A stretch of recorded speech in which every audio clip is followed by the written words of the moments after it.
In March 1981, al-Zulfikar led by Murtaza Bhutto hijacked a Pakistan International Airlines flight en route to Peshawar from Karachi, and diverted it to Kabul.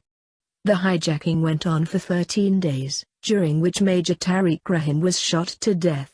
The hijackers mistakenly believed Rahim to be the son of General Rahimuddin Khan.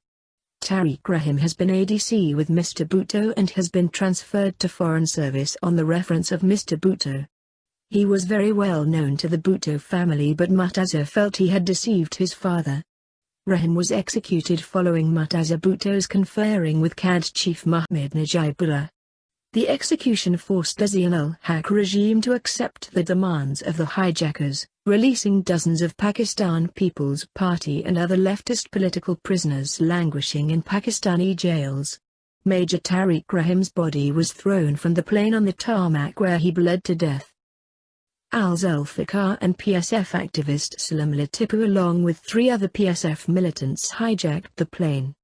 The plane was first forced to land at Kabul airport, and was then flown to Damascus.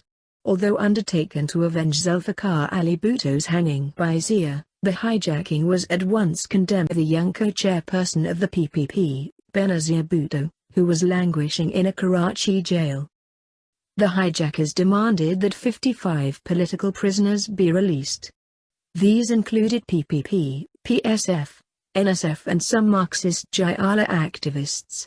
Zia-ul-Haq hesitated and Tipu shot dead Captain Tariq Rahim, whom he mistakenly believed to be the son of then Martial Law Administrator General Rahimuddin Khan on the plane, accusing him of being a part of Zia's coup against Bhutto.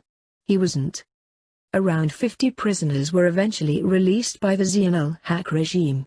Tipu was thrown at Kabul prison and eventually executed in 1984 for murdering an Afghan national. His body was never returned, and he is said to have been buried somewhere near Kabul. The successful hijacking not only saw many of the released men join AZO, but the organization also welcomed a whole new batch of recruits who traveled across Pakistan's tribal areas and entered Afghanistan. AZO described itself as a socialist guerrilla outfit, but its main purpose was avenging Bhutto's death. The organization was mostly made up of young PSF militants, and members of small left-wing groups such as the Communist Mazdoor Kisan Party.